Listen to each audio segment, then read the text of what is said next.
تو میرا وہ پورا میرے اوپر جو ہے وہ اسلام والا اور مومنوں والا رنگ ڈھنگ پورا چڑھ گیا، یہاں تک کہ میری تقریباً اتنی بڑی 1.5 پونے 2 مست کی جو داڑھی ہو گئی، اور سر پہ میں وہ کالا ماما باندھنے لگا، وہ لمبے کپڑے جبے پہننا، اور وہی عطر سرما سیاہی مسواک سب لے کر کے گھومنا، تسبیح ہر وقت ہاتھوں میں رکھنا۔ ان 4 مہینے کا یہ اثر میری زندگی پر ہوا کہ میں اتنا کٹر ہو گیا تھا کہ میرے گھر میں کسی بھی مہیلا کی یہ ہمت نہیں تھی کہ وہ ٹی وی دیکھ سکے، کسی ویکتی کی یہ ہمت نہیں تھی کہ وہ موبائل میں گانے دیکھ سکے یا ویڈیو دیکھ سکے، اس کے اترکت کسی کی یہ ہمت نہیں تھی کہ وہ بنا دوپٹے کے میرے سامنے سے گزر جائے، یا اذان ہوتے ہوئے دوپٹہ سر سے اتار لے، یا بنا دوپٹے کے کھانا بنائے۔ اتنا کٹر میں اس تبلیغی جماعت سے جڑنے کے بعد ہو گیا، اور میرے پورے گھر والے مجھ سے پریشان تھے۔ شاید 2 بار گھر کے ٹی وی توڑے، اور 1 2 بار شاید اپنے پریجنوں کے موبائل توڑ دیے میں نے، گانے سننے اور ویڈیو دیکھنے کے کارن۔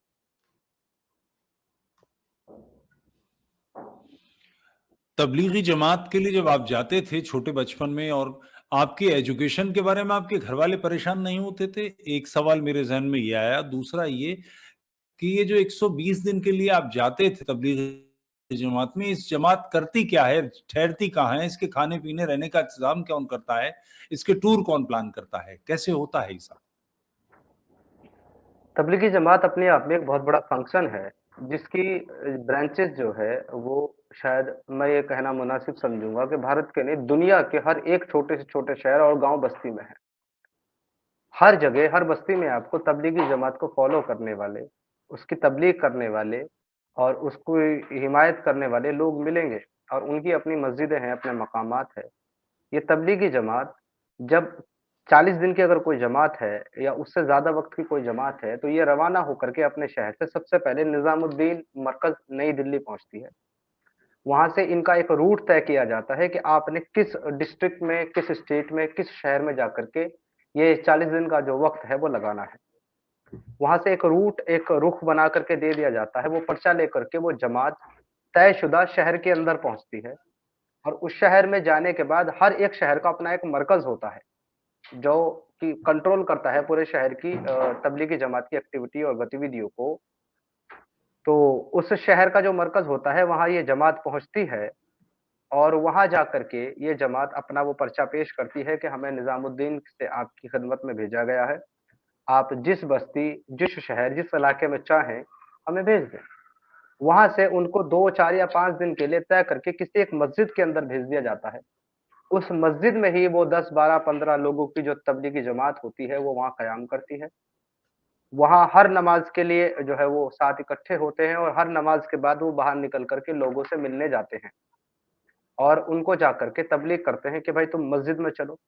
مسجد میں لاتے ہیں، نماز پڑھائی جاتی ہے، نماز ہونے کے بعد میں ان کو اکٹھا کر کے ان کو بیان سنائے جاتے ہیں، ان کو وہ قصے سنائے جاتے ہیں جو اللہ کے رسول محمد صاحب اور ان کے صحابیوں نے جو کام کیے، یعنی کہ جہاد جو کیا، اللہ کے دین کو پھیلانے کے لیے جو کام کیے ہیں، وہ سنا کر کے ان کو اس پہ تیار کیا جاتا ہے کہ آج جنگ تو نہیں ہو رہی ہے، نہ مسلمان اس لائق ہے کہ وہ آج کافروں کے ساتھ جنگ کر سکے، کیونکہ اللہ کے رسول کا تو ایمان بہت مضبوط تھا، اور صحابہ کو انہوں نے تو کافروں کے ساتھ جنگ کی ہے اسلام کو پھیلانے میں۔ لیکن آج ہمارے ایمان اتنے کمزور ہو گئے ہیں، ہمارا عقیدہ اتنا کمزور ہے کہ ہم کافروں کے ساتھ جنگ تو کیا کریں، ہم مسجد میں نہیں آنے کو تیار۔ تو پہلے ہمیں اپنے ایمان کو بنانے کی محنت کرنی ہے، اور اپنے ایمان کو بنانے کے بعد اپنے ایمان کو اتنا مضبوط کرنا ہے کہ پھر کافروں کو دعوت دی جائے گی۔ اس کی یہ تیاری ہے کہ تم تبلیغی جماعت میں 4 4 مہینے اور 40 40 دن کے لیے جاؤ اور تبلیغی جماعت کا کام سیکھو۔ تو آپ سمجھ رہے ہیں یہ پلاننگ کہاں کے لیے ہو رہی ہے؟ آج مسلمانوں کو کٹر جہادی بنانے کا کام کیا جا رہا ہے، تاکہ وہ ایسے بن جائیں کہ جب ان کے جو حکمران ہے اور ان کے جو گائیڈر ہیں پیچھے جو بیٹھے ہیں، جو مرکزوں کے اندر بیٹھے ہیں اور شہر کے اندر بیٹھے ہیں، وہ جب اشارہ کریں نا کہ کھڑے ہو تو یہ کھڑے ہو جائیں، جب وہ کہیں نا تلوار اٹھاؤ تو یہ تلوار اٹھائیں، اور جب یہ کہیں نا جنگ کرو تو جنگ کریں۔ وہ تیاری کی جا رہی ہے تبلیغی جماعت کی آج، جو کہ آج یہ بتایا جاتا ہے کہ تبلیغی جماعت تو صرف مسلمانوں کو دعوت دیتی ہے، ان کو مسجد میں لا کر کے اللہ کی عبادت کرنے کا حکم دیتی ہے، اللہ کی عبادت کرنے کا حکم نہیں دیتی۔ ایک مسلمان کو کٹر جہادی، کٹر مسلمان بنانے کا کام کرتی ہے، تاکہ وہ اللہ اور اس کے رسول کے ان کاموں کو اور ان حکموں کو سیکھ لے جو انہوں نے کافروں کے ساتھ کیے۔ اور سیکھ کر کے پھر اپنے آپ کو یونائٹ کر کے مضبوط کر کے پھر وہی کام ساری دنیا کے اندر کیے جائیں۔ اسی لیے سعودی عربیہ کی حکومت نے تبلیغی جماعت کو ٹیرر کا دروازہ، آتنکواد کا دروازہ بتا کر کے اس پر بین لگایا ہے۔ لیکن یہ ہماری بھارت سرکار یہ اتنی نکمی ہو گئی ہے کہ یہ تبلیغی جماعت کو بین لگانا تو دور، الٹا اس پر کاروائی تک نہیں کر سکتی، اس کی جانچ تک نہیں کر اگر سکتی۔ سعودی عرب نے بین لگایا ہے تو اس کے جو اتنی بڑی جماعت ہے اور سارے میں اس کے لوگ گھوم رہے ہیں، ظاہر ہے کہ پیدل چل کے تو اب حیدرآباد کسی کو بھیجا ہے تو پیدل چل کے تو جائے گا نہیں، ٹرین کا یا بس کا یا فلائٹ کا ٹکٹ ہوگا، اتنے ان کے خرچے کیسے پورے ہوتے ہیں؟ کون کرتا ہے فنڈنگ؟ اس کی فنڈنگ کہاں سے ہوتی ہے؟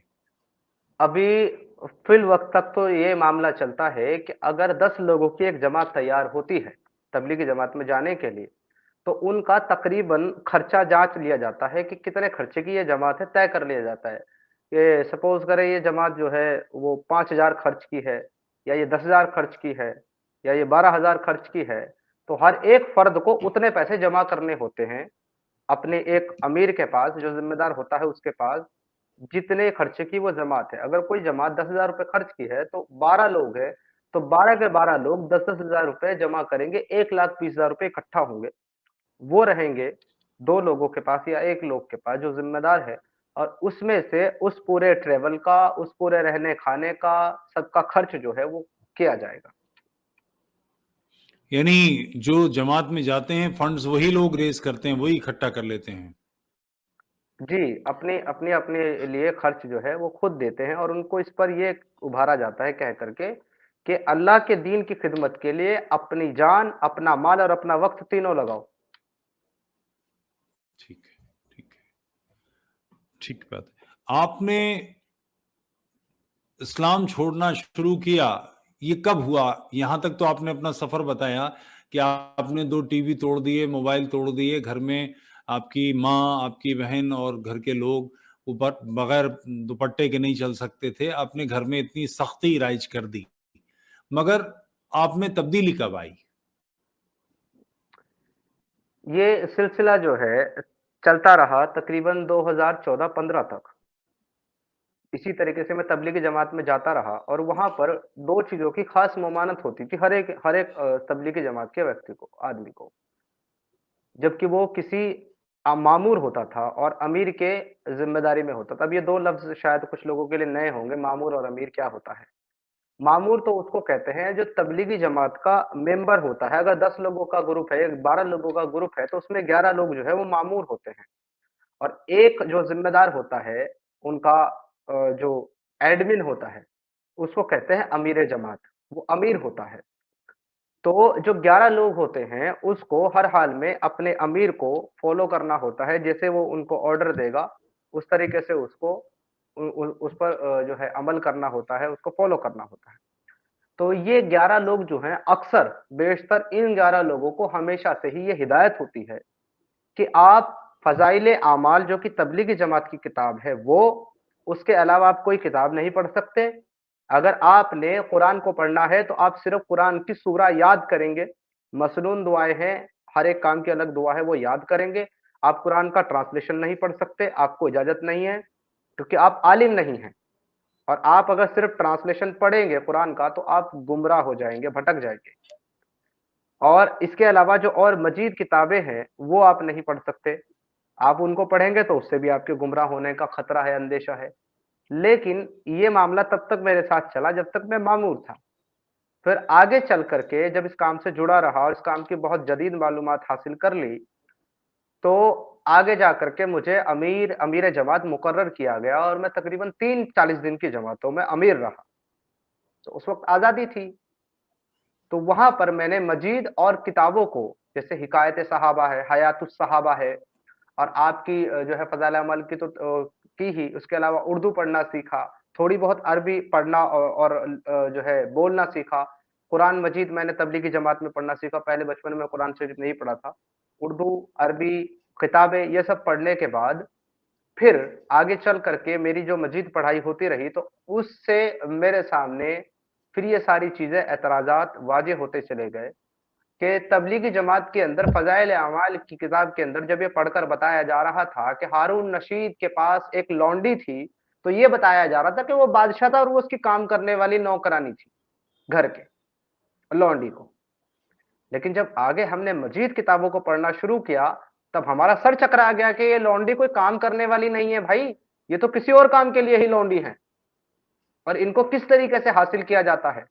جنگوں میں یا خرید کر اور پھر انہیں مارکیٹ میں بیچا بھی جا سکتا ہے، بغیر نکاح کے ان کے ساتھ صحبت کرنے کی اجازت ہے، انگنت خرید سکتے ہو، کوئی تعداد طے نہیں ہے کہ کتنی لونڈی رکھ سکتے ہو.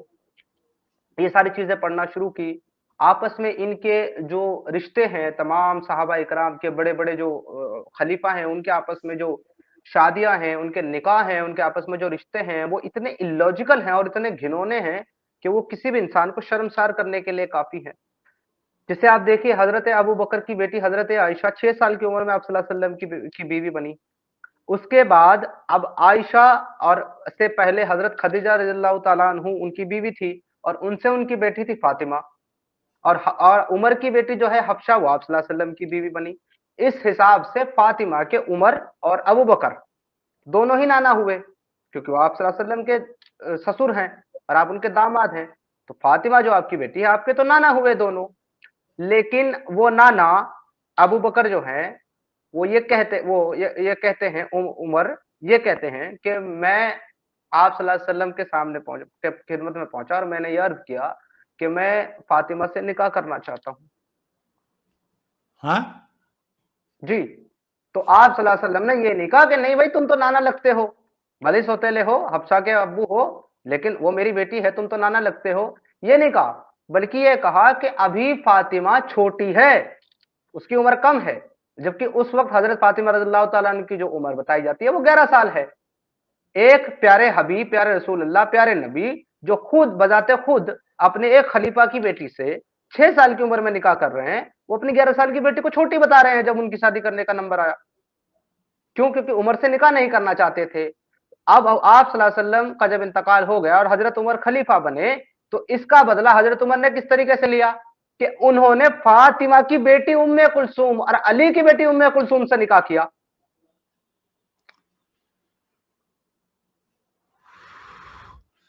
بالکل ہکا بکا رہ گیا ہوں آپ کے اس انکشاف سے کہ یہ کیا لوگ ہیں اور کیسے زندگی جیتے تھے اور کسی نے اعتراض نہیں کیا اس پر.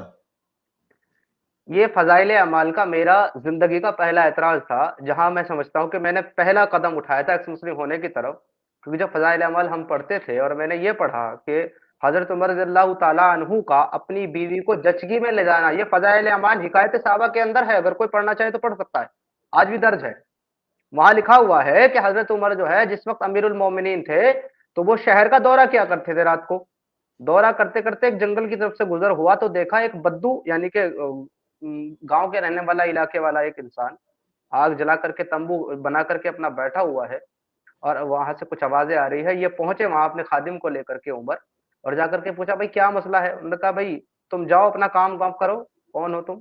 کہ نہیں بتا دو، اندر سے کچھ آواز آ رہی ہے، تکلیف والی آواز ہے. کیا ہے؟ کہ بھائی بیوی کو میری لیبر پین ہو رہا ہے، درد ذہ ہو رہا ہے، بچہ جننے والی ہے. تو یہ حضرت عمر صاحب گھر پہ آئے اور آ کر کے اپنی بیوی کو کہا کہ بھائی بڑے جو ہے نصیب سے، تمہارے نصیب میں بڑی قسمت سے ایک بڑا نیک کام آ گیا کہ ایک ایسی جو خاتون ہے اس کو لیبر پین ہو رہا ہے، تم چلو ذرا اس کی مدد کر دو. اس نے کہا ہاں جی بالکل، کیوں نہیں.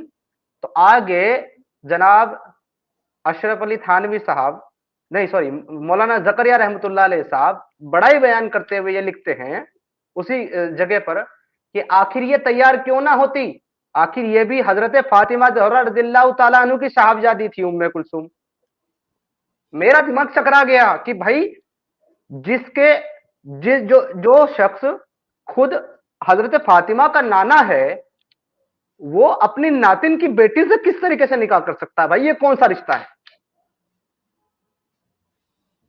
میرا پہلا اعتراض شروع ہوا. میں نے تمام مولویوں کو پوچھا، تمام مولویوں نے دادا مجھے صرف ایک بات کہی، ارے تم ان چکروں میں مت پڑو، تم کو جتنا کام ہے اتنا کرو، نماز پڑھو، اپنی روزہ کرو، تمہیں کیا مطلب ہے ان سب سے. میں نے بولا بھائی اگر تم چاہتے ہو کہ یہ چیزوں میں عام مسلمان نہ پڑھے تو یہ عام مسلمانوں کے ہاتھوں میں کتابیں دے دی کیوں تم نے؟ تو سوال کریں گے اگر ان کو سمجھ میں آئے گا.